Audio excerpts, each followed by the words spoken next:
Welcome to Think Big with Dan and Qasim. Join hosts Dan Melnick and Qasim Masood as they explore big ideas, limitless possibilities, and engage with visionaries, entrepreneurs, and thought leaders who dare to dream big, get inspired, motivated, and find practical tips for personal growth. Think big, dream bigger, and ignite your potential. All right, welcome to Think Big with Dan and Qasim. And if you want to go ahead and introduce yourself, tell us where you live and what you do for a living. Yeah, my name's John Allen. I live in Chapel Hill, North Carolina. I own several of my own e-commerce businesses, along with 3PL and screen print business. Awesome. So how did you even get into the e-commerce space in general? Yeah, so I started early on in college with a buddy. We were creating Twitter accounts, and so we were creating different parody accounts. So like these small niches on Twitter with different themes. You know, one was called like Dream Closet, was just a bunch of different clothing.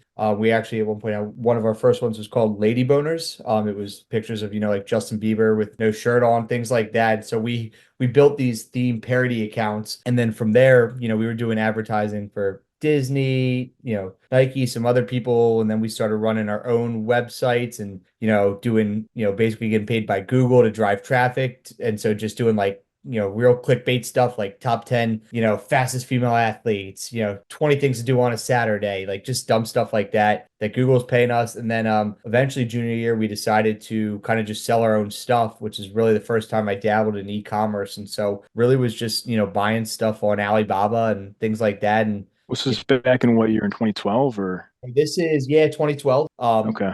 Like, we were doing like dog toys, but like we were just buying tennis balls. Brandon was tennis as dog toys. We had a store called Boho, which was, jewelry and stuff that again, we were just buying from Alibaba, China, and just kind of doubling the price. And so we did that for, a year and a half, 2 years. I lived with 9 guys in college. A couple of them worked for me. My mom and sister were fulfilling the packages, doing customer service. And so that was kind of the goal. We were just going to use, these massive Twitter following we had and launch these micro e-commerce stores until we came up with the idea for Ivory Ella, which the short way to describe it is just vineyard vines with an elephant instead of a whale. And then one of my partners came up with the idea, kind of said, hey, kind of messed up that we're, profiting off of an endangered species. Let's donate back. And so, we just found a good charity called SaveTheElephants.org and said, all right, we'll donate percentage profits here. And we launched that April 18, 2014 at midnight on a Friday. We did about $600,000 in our first, 24 hours. We didn't have any of the shirts or anything. They were all pre-sold, so didn't really know what to do. And so it just kind of took off like a rocket. And so we kind of pivoted from, the Twitter small micro e-commerce world to this, big brand we had built. And so, ended up doing about 14 million our first, 8 months, and then, 25 million, 28, 30, 35 million, et cetera. So Do you guys still own it today, or did you end up selling it? So I ended up selling that business as well. Sold that business a couple of years ago, then ended up buying a manufacturing company called Altagracia, which was the only certified living wage apparel factory in the world. And so we bought that company. We really liked the mission, the idea. We were making t-shirts for all the colleges in the United States. It had been around for 10 years, but it had never been profitable. So we bought that business, was able to spin it into profitability its first year. And then when the pandemic came, we ended up selling that business to Fanatics. And then from there, went ahead and started buying e-commerce businesses. And from that kind of spun up the 3PL just because we had all the warehouse space equipment and along with Superior Decorating, the screen printing side of the business. So is your vision now to kind of like buy these struggling companies, turn them around, and then sell them? So it was at first, that's kind of where we started. I mean, especially during COVID, I feel like so many people took capital and debt without really understanding the consequences of it or really the math behind it, especially for apparel. The cash flow side of the business is hard enough, but you don't drop a ton of points down to the bottom line. It's a grind to be profitable. And so, these people took on debt that was going to end up taking, 15, 18% of their bottom line, which was more than what they were making and dropping. And so there was kind of a never ending hole. And so we saw a lot of opportunity, which is why that's where we started, as to kind of be this aggregator. We're like, all right, we have the operational piece. We know we can save on shipping. We know we can save on materials. As we get a little bit bigger, we could save on the supply chain side. So we knew there was a window into into the operations where even companies that had debt, we could cut it out by being so aggressive savings on the operational side. And so we started there as we kind of got out of the pandemic, people started getting a little bit smarter. The debt wasn't as bad. And so to just be blunt and candid about it, people weren't needing to sell, so we went from really getting some great assets and pieces at a good price because,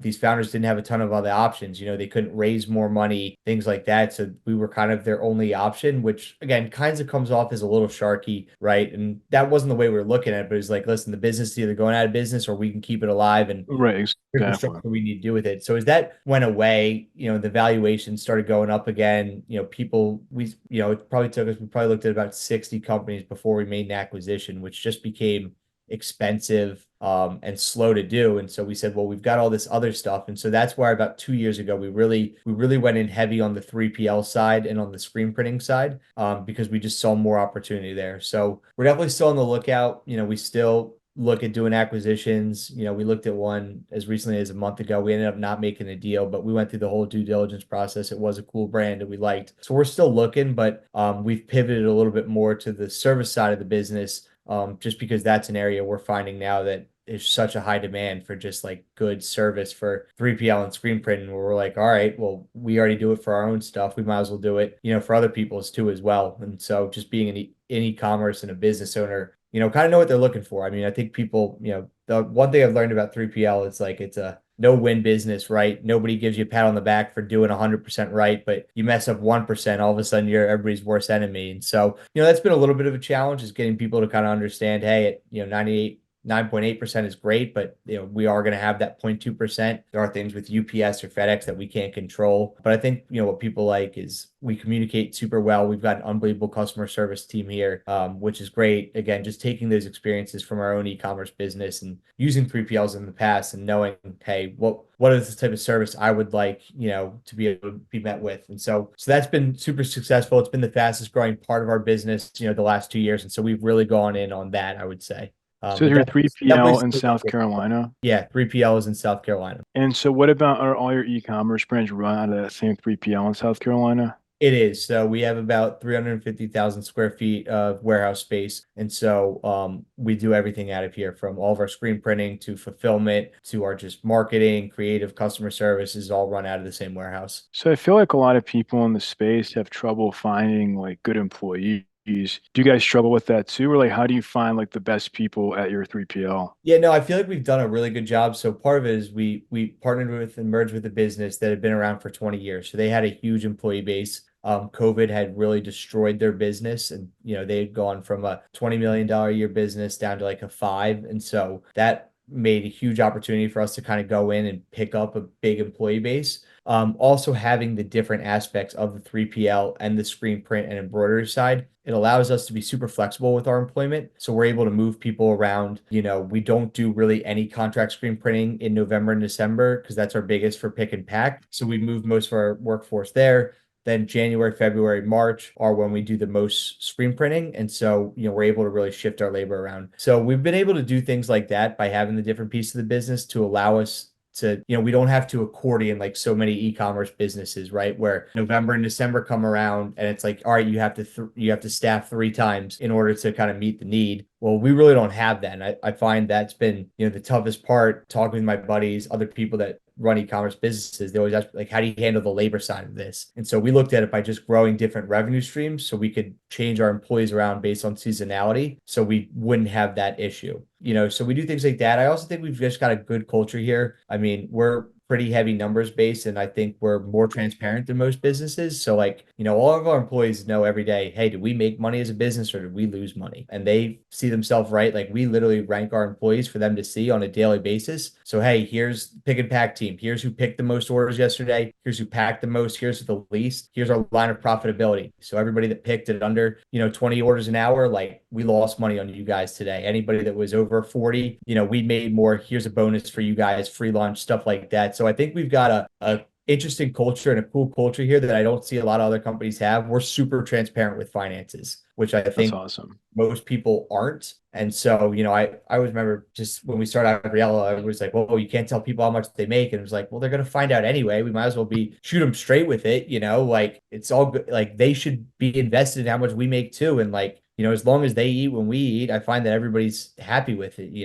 They recognize that, hey, as the CEO, may make more on some days, but days we lose money, like I take that right to the chin, And so I think that transparency has built a super cool culture here. So like we, in a environment that's a high employee turnover, we really don't have that high, That's employee turnover. awesome. We have people that have been here, with us since day one. I've got people that I've worked with that are just doing pick and pack that have been, with me from Ivory Ella to now here for the last, 10 years that are just basically hourly employees that love what they do because they want to be part of a culture like this. That's So awesome. I think we take it from a strategic perspective, but then we do focus heavy on culture. And a lot of people talk about culture, but I think some of the stuff we do is really practices it. And like I said, we definitely see it with a low employee turnover, which is great. So. For sure. So what would you say is like the biggest challenge that you guys face then if it's not your employees? I mean, I think the challenge is just like, I mean, technology changes every day. The cool thing, it was interesting. I almost joined the meeting, wearing the vision gear, right, and seeing the AI. But I think, technology is changing so fast, and we want to be on the front with that. So like, we did get a couple of the Vision Pros for our inventory teams, right, so they could work out on the floor without having to have a laptop to see how it would work. A little clunky at first, and so we're always trying different things like that, to be better. But I mean, I think right now from the e-commerce side, I think everybody is not necessarily struggling, but everybody's kind of flatlined right now. There's not been a ton of creativity in there. Shopify's raising prices, TikTok's raising prices, every payment processor and their mother is raising prices. That's true. US is. So it's like everybody's raising prices and is just worried about staying afloat. Nobody's kind of looking at innovating. And I think we fall into that bucket too. We're not being as creative, being as aggressive with some of our marketing stuff because we're being a little bit more conservative with cash. So I think from the e-commerce side, we've fallen into that a little bit and we need to, decide where we're going to take our risks first, where we're kind of just going to stay flat and, let other people test out those waters first. And so from an e-commerce side, I think that's where we've fallen. From a 3PL side, like I said, I don't think we have a ton of challenges other than just consistently evolving to meet up with, again, all the new technologies, the new equipment, things like that. So if you're not, I guess, running as many ads or like scaling up like marketing, like do you still think that you're gonna, I guess, scale from last year to this year? I guess like what is your plan? Yeah, so we've been looking at doing a little bit more traditional stuff. So, we've been talking with a really cool company that does like advertising on different trucks and things like that they take it from a really cool tech place.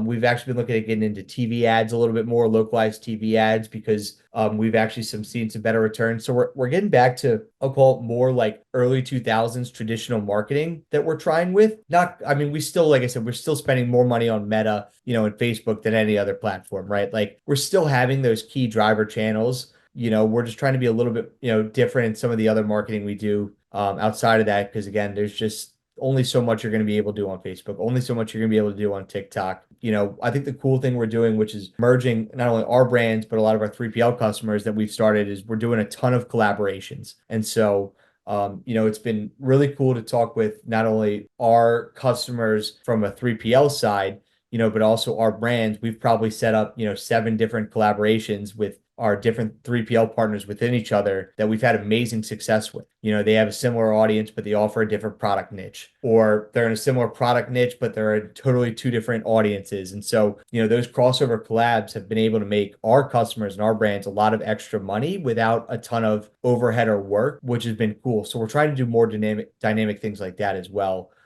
which has been super successful. And like I said, it's kind of something we fell into, just naturally coming from an e-commerce side. We were looking for those partnerships anyway, but then I've got some of my customers who are just using us for 3PL. We had one who came and was like, I've never had a 3PL care about my business as much as you guys. And it's like, well, hey, selfishly, that's great for us because this other person who I'm trying to bring on as a client, they want a partnership with you. So the fact that you're seeing great value in it, like you guys win, I win, like they win, it's been really cool. And it's been, like I said, just another part of, I think, like the 3PL world that nobody's kind of looking at and taking on that we're doing, which has allowed us to grow so fast. For sure. So obviously, like you mentioned earlier about AI, so do you guys feel like, you're using, I think, are you guys using AI, or do you think that it could add more value? Like, I don't know, like what the use case for AI, obviously, like you mentioned the goggles, which is more of an AR thing, but is AI part of your business practice today? Yeah, I mean, we definitely started, we've tried it on some chat bots, right, with our own e-commerce stores, had a little bit success. What's been great actually is with our WMS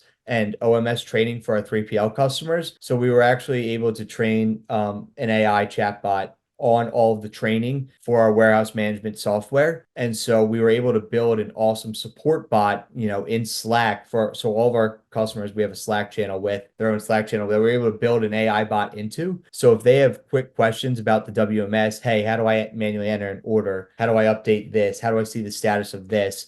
Can you get me the tracking for this order number? We've got an AI chatbot in our Slack that will literally pull that information for them, just looking through the API and connected to the API. So that's been awesome internally because our customer service team loves it, right? It funnels through 70% of, kind of the not stupid, but like the more generic general questions that, again, a robot can answer, and then allows them to really dive deep and focus on the true issues some of our customers may be having or the more complicated questions. And so we've really just hit the surface of it, but we're definitely using it, like I said, to kind of answer those general business questions. Again, we've struggled a little bit more on the e-commerce side. And so, we just started, I think it's Precedence AI is a new company we just started with that does like research and is helping us with our marketing spend. And so, we're starting to use, I'd say, more professional and legit companies for the e-commerce AI side. In terms of the internal 3PL side, like I said, we've dabbled with chatbots, stuff like that. So, For sure. that's So what something would we're you, investing in though. So, yeah, yeah, for sure. So what would you say is like the one biggest piece of advice that you wish you knew before you started your career as an entrepreneur? man, I think the biggest advice would be just,